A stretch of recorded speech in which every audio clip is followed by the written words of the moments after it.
धर्म और उसके इर्द गिर्द जो पॉलिटिक्स देश में हो रही है सर, 5 राज्यों में चुनाव है, हिजाब को लेकर एक विवाद छिड़ा हुआ है और कई लोग ऐसे हैं जो कह रहे हैं कि जो पगड़ी है, हालांकि बहुत ही सेंसिटिव इशू है, लोग मेरे से पंजाब की बात करो, मैं पंजाबी हूँ, पंजाब में इलेक्शन लड़ रहा हूँ, आज पंजाब के इलेक्शन है, पंजाब की बात करो, जो करना है मेरे से बात करो। ठीक है, अगले सवाल पर जाते हैं। अभी चुनाव के इर्द गिर्द भ्रष्टाचार को लेकर आपको कई तरफ से घेरा जा रहा है, जिसमें ईडी के रेड्स भी हुए, तो उनका ये कहना है कि ऐसा नहीं कि अचानक हमने चुनावी टाइम पर रेड किया है।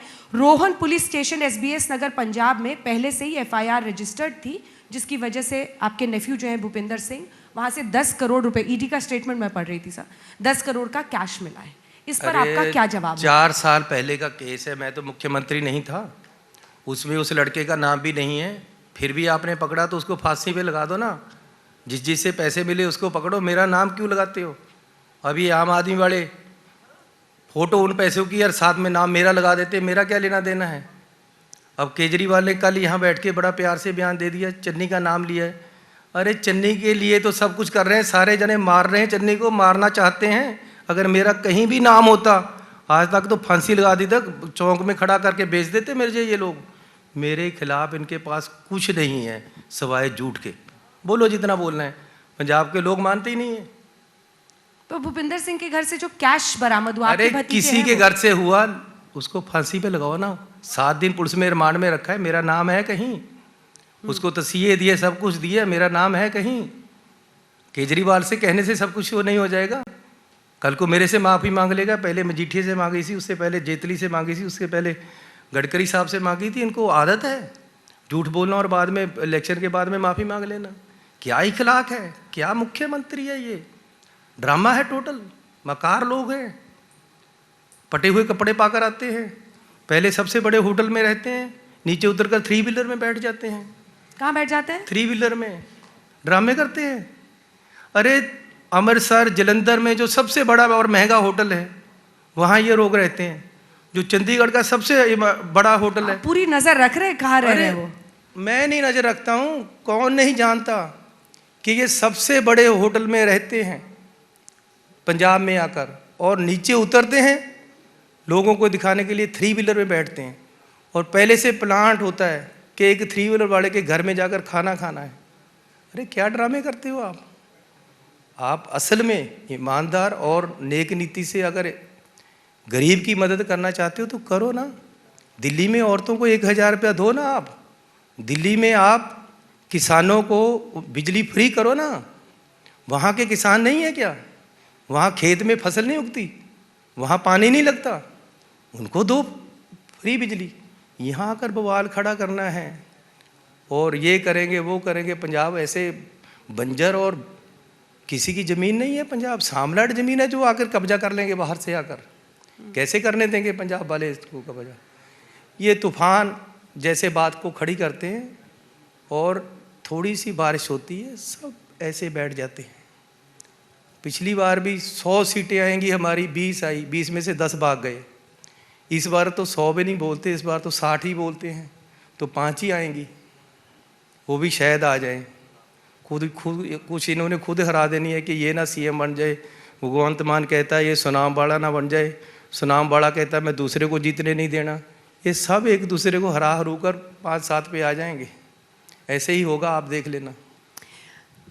रोजगार एक बहुत बड़ा मुद्दा 5 राज्यों में बन रहा है सर। जब कैप्टन अमरिंदर सिंह थे इससे पहले, तो कांग्रेस पार्टी की तरफ से उन्होंने कहा था घर घर कैप्टन, हर घर से हम रोजगार देंगे। बच्चों ने फॉर्म्स भी भरे लेकिन वो नहीं हो पाया। लेकिन आप फिर वादे कर रहे हैं कि आप कई लाख नौकरियां देंगे। ये कैसे होगा? क्योंकि ये गंभीर समस्या है और इसमें वादे पर लोगों को भरोसा होता है। क्या है कि MLA और मंत्री एक्चुअली में कोई चीज़ नहीं होता, सारी पावर CM के पास होती, या बादल के पास थी या कैप्टन के पास थी, 3 महीने मेरे पास रहे।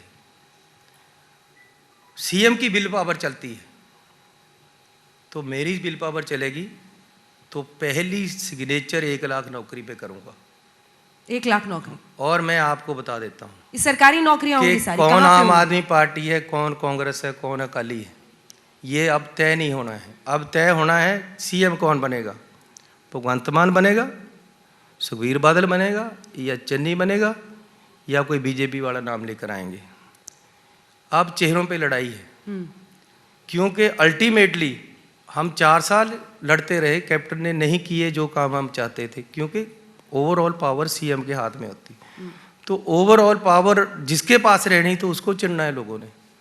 तो अब चेहरे हैं सामने लोगों के, जो जिसको अच्छा लगेगा, जिसमें वो देखेंगे। अगर मेरा 111 दिन का काम मैंने 150 काम किए हैं और इम्प्लीमेंट किए हैं। ये कहते ऐलान करते हैं, अरे पेट्रोल डलवाने जाओ, आपको 10 लीटर डलवा लो, 100 रुपया वहीं बचता है।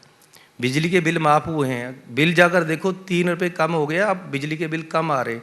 हर काम में राहत दी है। अगर गरीबों को, मिडिल क्लास के लोगों को राहत मिली है तो मुझे चुने, नहीं तो भगवंत मान को चुने। सीएम के पार की जो व्याख्या आप कर रहे हैं बहुत इंटरेस्टिंग है सर, क्योंकि लोगों ने आपका नाम सामने किया था, अब उन्हें एहसास नहीं था कि एक बार चन्नी साहब सीट पे बैठ जाएंगे तो फिर उनको हिलाना मुश्किल होगा।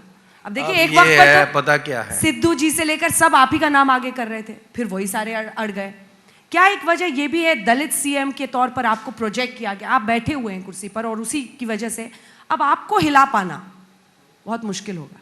देखिए, ये पब्लिक है, सब जानती है, पब्लिक में परमात्मा बसता है, परमात्मा ने जो करना है वही होना है। और मैं एक गरीब परिवार से हूँ, मिडिल क्लास फैमिली, गरीब किसान, उनकी नुमाइंदगी करता हूँ। मैं एक बार आज़ाद एमएलए बना था, लोगों से कहा था कि जो ये बहुत बड़े अमीर घराने हैं मुझे वोट मत दें। शरेआम रैली पे बोला था, आज भी बोलता हूँ कि जो ये सुखबीर या कैप्टन ऐसे बड़े घराने हैं, बड़े अमीर आदमी, मुझे वोट मत देना, मैं आपकी लिए नहीं हूँ, मैं गरीब किसान के लिए हूँ, मैं मिडिल क्लास के लिए हूँ, मैं गरीबों के लिए हूँ।